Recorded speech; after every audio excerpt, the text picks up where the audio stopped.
பிறந்துள்ளார். என்னோடய குடியின் பேர் என் சிறு குடிசையில் இரக்கத்தின் மீட்பர் பிறந்துள்ளார். இப்போ என்னோடய குடியில் வந்து பார்த்திங்கன்னா ஆண்டவர் வந்து பிறப்பில் காமிச்ச ஒவ்வொரு நிகழ்வுலேயும் காமிச்ச இரக்கத்தை வந்து நான் வந்து ஒரு இதுவாக காமிச்சிருக்கேன்.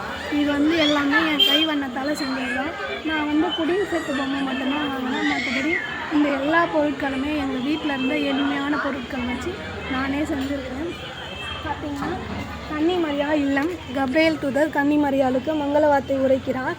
அன்னை மரியாவை இப்போ வந்து கடவுள் வந்து தன்னுடைய மகனை பிறக்க வைக்கிறது அன்னை மரியா மீது இரக்கம் கொண்டு அவருக்கு பிறப்பு நிலை பாவம் என்று அவரை உற்பவிக்க செய்தார். அதனால் கடவுளின் இரக்கம் அன்னை மரியா மீது இறங்கியது. அதனால்தான் அவர் ஆண்டவரின் தாயாக மாறுகிறார்.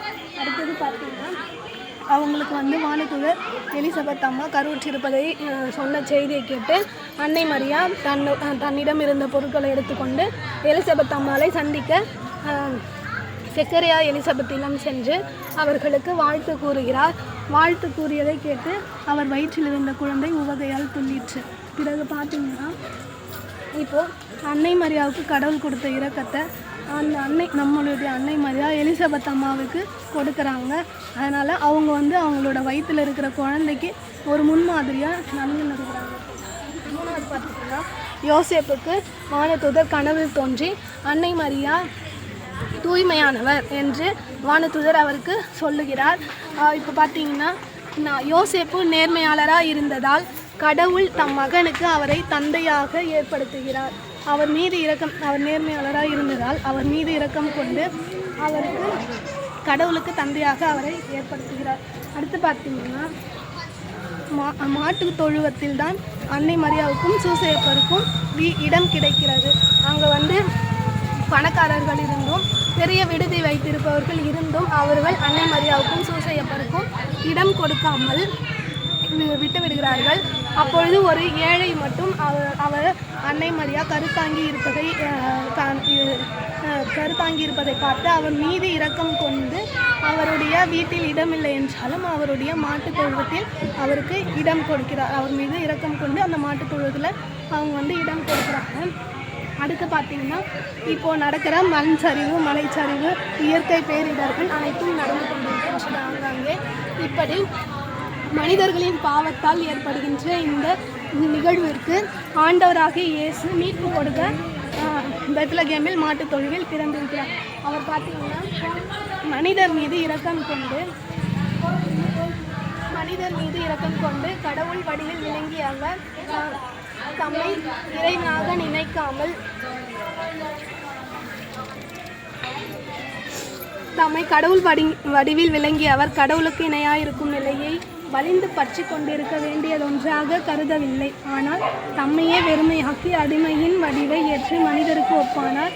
மனித உருவில் தோன்றினார். அவர் நம் அன்னை மரியா வழியாக நமக்கு மீட்பளிக்க வந்திருக்கிறார். இன்று இந்த வருடம் ஏழைகளுக்கு அவர் இரக்கம் காட்ட வந்திருக்கிறார். அடுத்தது இடையர்களுக்கு வானதூதர் நற்செய்தியை அறிவிக்கிறார். வானதூதர் கிறிஸ்து பிறப்பு செய்தியை அரசர்களுக்கோ வேறு யாருக்கும் தெரியப்படுத்தாமல் ஏழையான இடையர்களுக்கு அவர் வானதூதர் தோன்றி அவர்களுக்கு நற்செய்தியை அறிவிக்கிறார். ஏழைகள் மீது இரக்கம் கொண்டதால் அவர்களுக்கு ஆண்டவருடைய பிறப்பு செய்தியை வானதூதர் அறிவிக்கிறார். அடுத்தது பார்த்திங்கன்னா ஞானிகள் வருகை. ஞானிகள் அவர்கள் தங்களுடைய அவர்கள் மறைநூல் படித்து அந்த காலத்தில் எழுதிய புத்தகங்கள் படித்து மெசியா பிறக்கப் போகிறார் என்று எண்ணி வருகிறார்கள்.